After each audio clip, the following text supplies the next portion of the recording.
Hello everybody and welcome back to another episode of Microsoft Flight Simulator news and updates, and we got some pretty awesome stuff. New updates from Ryzen on the 787-9 as well as some 2024 information. Blacksquare has announced their new aircraft coming down the line as well as their intentions, for 2024 and much more, so stick around. If you are interested in acquiring any of my Overkills tutorial guides for Microsoft Flight Simulator or simply interested in supporting the channel, please consider joining us on Patreon. Patreon subscribers level tier 2 and above have access to all of my guides, as well as any future releases that come down the road. Patreon link can be found in the description below. Overkill simulations, watch us as we fly.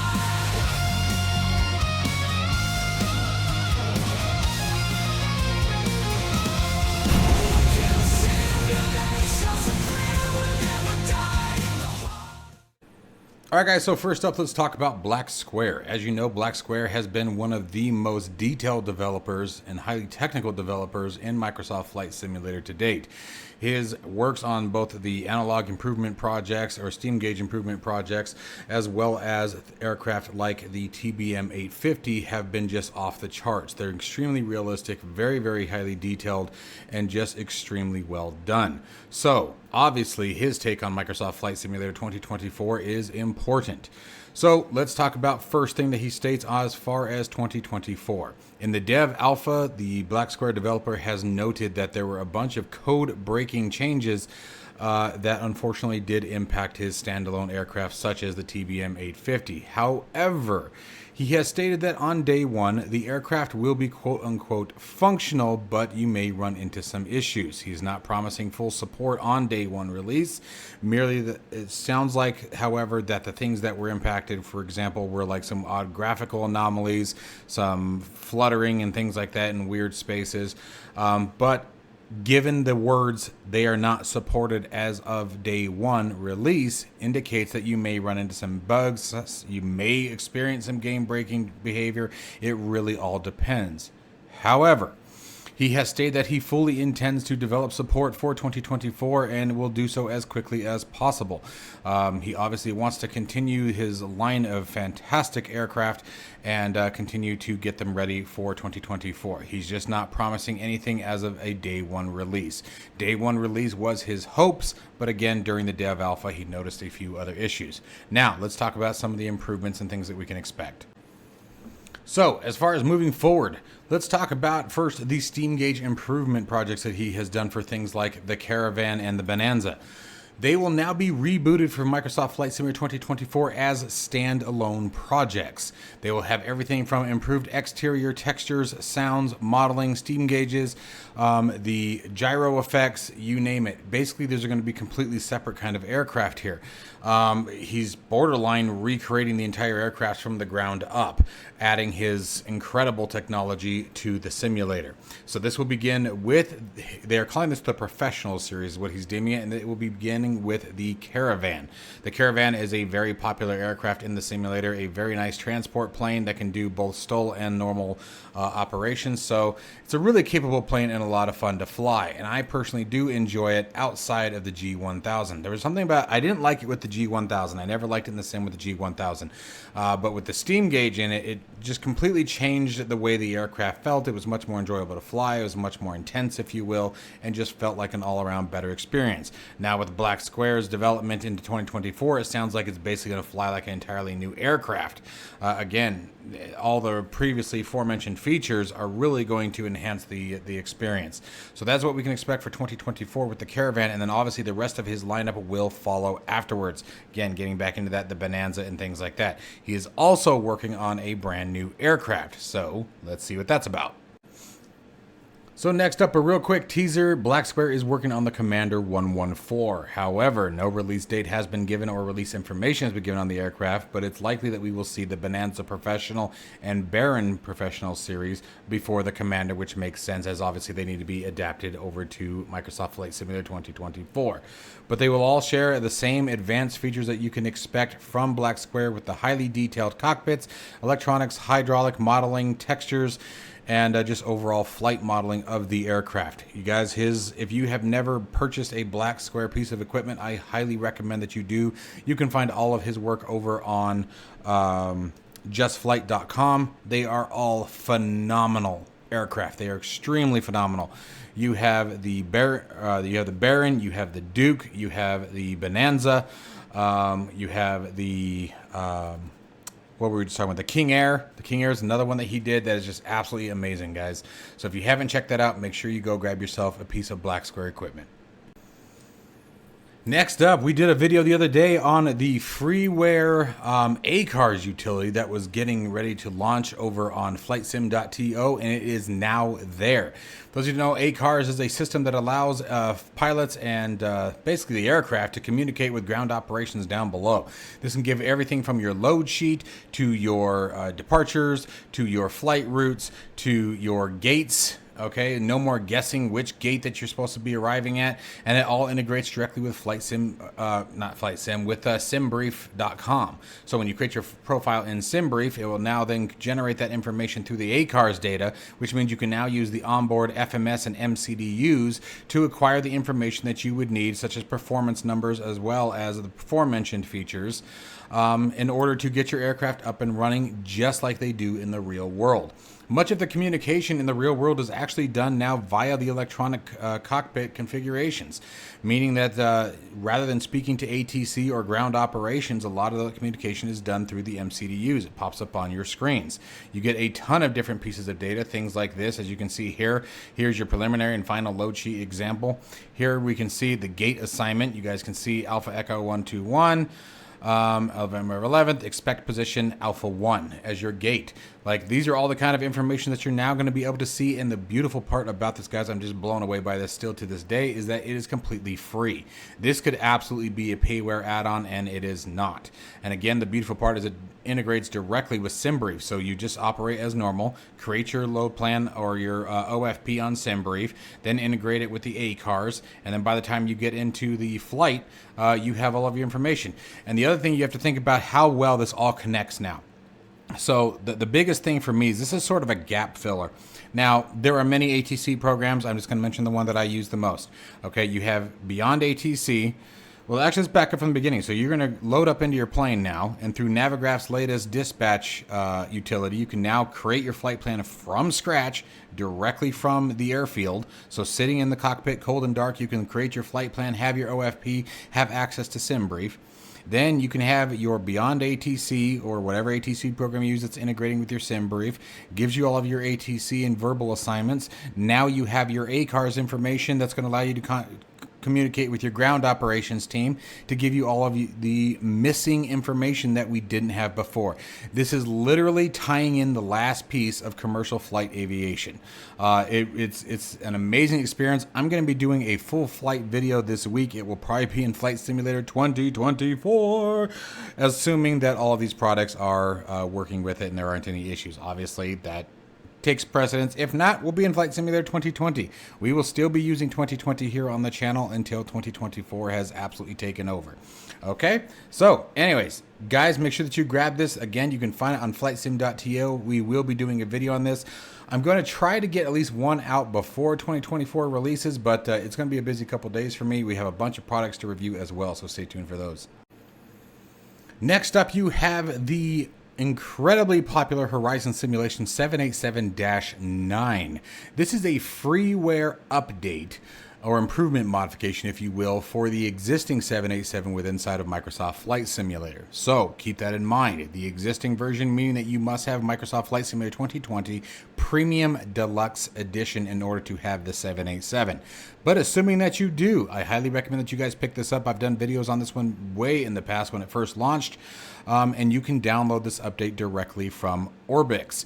It brings a ton of improvements to the aircraft, things like course tracking, heading tracking, performance numbers, as well as a functioning EFB. Now, the latest update, which can be found using the Orbix Central product, it will now set the default flap settings for runways to start at 5 degrees, change the nav PID to reduce the zigzag and improve in course tracking once again, changes pilot and co-pilot viewpoints, so some camera adjustments, horizontal stabilizer improvement to improve the pitch stability and trim effectiveness, and changed the elevator deflection limits, which improves the elevator effectiveness. And finally, it decreased the horizontal stabilizer default incidence angle for stabilizer trim limits, which reduces the effective takeoff trim.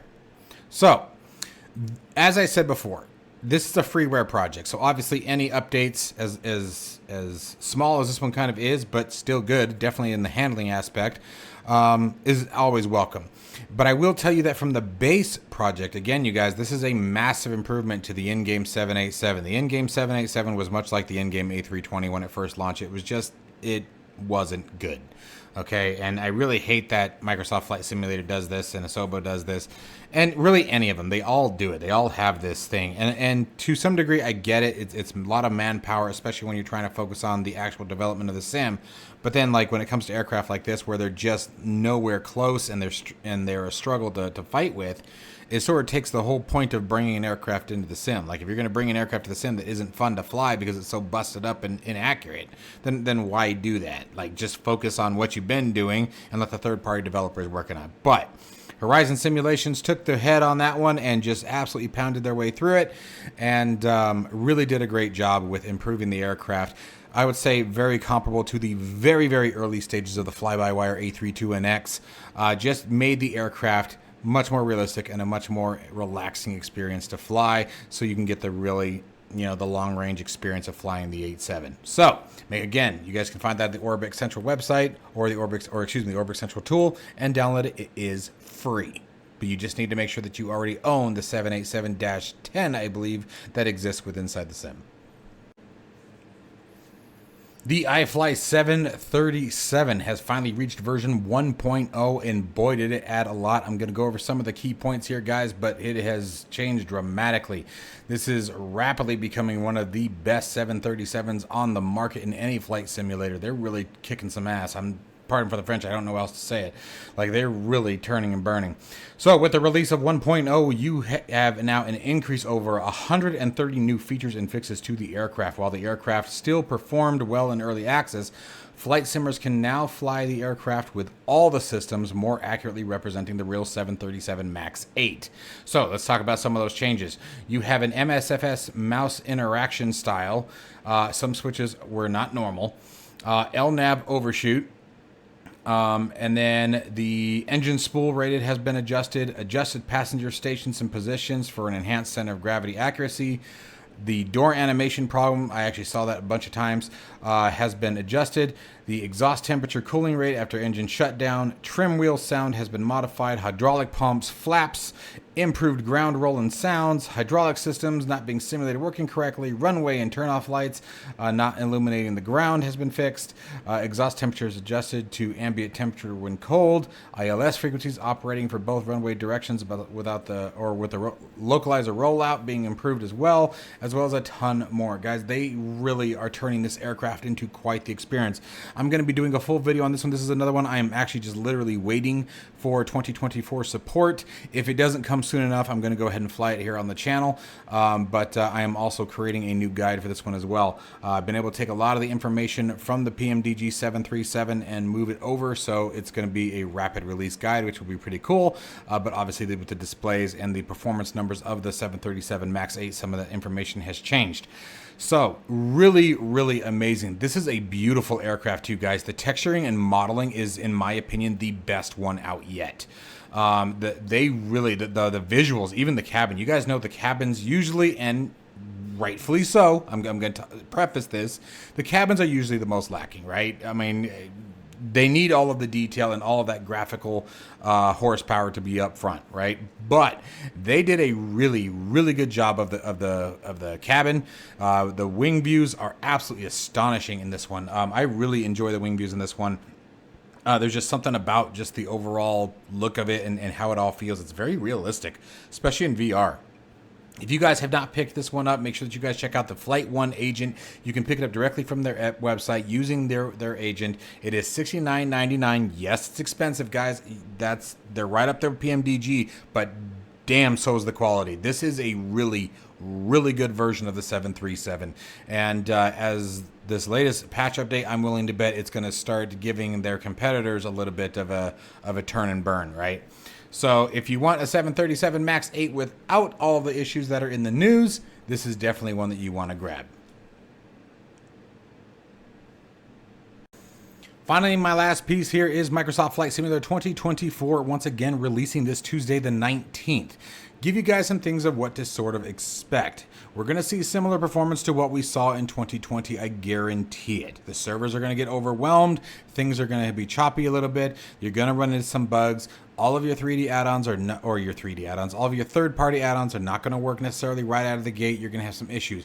So I want to give you guys a different way to think about this as it comes into it, right? And it's just the nature of the release, guys. A lot of these issues that we always experience with the new release of a simulator is to be expected, because you're dealing with a cloud-based software that's going to be on now a global scale, right? So this is no longer just a matter of they can only test so much while in-house. And the dev alpha, that was sort of its purpose, was to see how things were going to perform. So it's probably not going to be as bad as we think.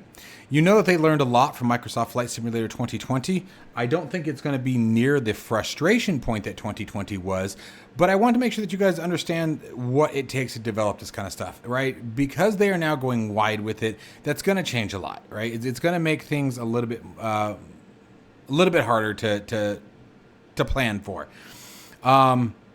But we've already seen numerous developers have mentioned that, again, going back to the Blacksquare, he flat out said in a quote that his aircraft will still be flyable and enjoyable in 2024. We just might see some graphical anomalies, and there may be some issues that were unforeseen, and that's just the nature of the game, okay, until they've had the chance to really experience it. Just to make sure everyone remembers, Microsoft and /Asobo did not release any kind of early SDK to all the developers. Most of the developers got access to 2024 at the same time we did with the Dev Alpha. Okay, so they didn't give developers early time to get a hold of their stuff, which to me was kind of silly and stupid, but what am I? I don't own the damn company. I wish I did, but I don't. So with that in mind, the things that I would recommend you guys do is, first, just soak up the aircraft that come with it. Take them for a spin. And the biggest thing is take advantage of what is new, right? Play around with the different career mode options. Go and do a little bit of firebombing, even if it's not the most realistic of flight models. I mean, we don't know. I don't have it, so that's just speculation. Go and check out the new scenery, guys. You know, some of these scenery shots that they showed were just absolutely stunning. Soak it up. Set up your VRs. Really get the performance numbers down.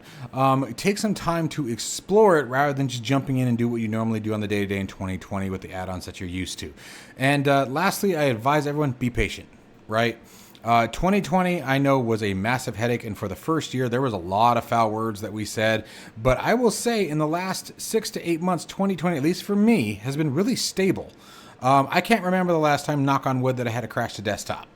I really can't. I don't remember the last time my flight sim dunked. I think, well, I do, but it was my fault. I know exactly what I did. I know exactly why it tripped out. So it doesn't really count. That was me who caused the crash to desktop, and I knew it was going to when I clicked the button that I did. And I don't need to go into detail. It's just, again, it was me who did it. Take some time to soak in all of the new features. Slow down with this one is my recommendation. Take the time to really find a new niche in Microsoft Flight Simulator that you're really going to enjoy, and start planning out your battlefield, if you will, right? Think about how you're going to approach the simulator over these next couple of days, and a new way to look at things and what you're going to explore. There's so many videos out there that really break down all of the new features. I did a 3-part deep dive, guys. If you guys go to my channel and look at that, there's 3 videos that really break down everything that's new in Microsoft Flight Simulator. You know, one of the things that I'm going to be looking forward to, for example, is wake turbulence. As stupid as that sounds, I'm going to put that through the ringer. You know, I am intentionally, you bet your money, I am intentionally going to take off behind a 747, and I'm going to do it in a Cessna 172 and see how bad it tosses me to the other end of the planet, right? So, you know, but that's just me. I mean, overkill, right? It wouldn't be one of my videos if I didn't do something completely dumb. But As always, guys, I hope you found this video useful. I hope it gives you a new way to think about things. Like I said, take your time, do your reading now, do some research right now, watch videos, and really think about how you want to start your day out in Flight Simulation 2024, and make sure that it's something within reason, right? Keep in mind the potential issues you're going to have. Don't jump straight into your third-party aircraft that could potentially set you up for an immediately frustrating experience, knowing that the third-party developers did not have access to this simulator early and before release. That's why most of the developers have already stated that they cannot promise functionality on day one. So take the third party, what I would recommend is mentally taking the third party aircraft out of your equation, take the third party scenery out of your equation, keep it nice and clean and base for a day or two, and just sort of see what you get. Now, if you're someone who's not going to get frustrated by it and you're just like, nah, I want to see what happens, then by all means, fill that community folder up, ground pound it, and see what happens. And by all means, tag me on our Discord. Link to my Discord is down in the description below, and let me know what's broken, all right? As always, guys, stay safe and healthy. Have a wonderful day, and I will see you in the next one.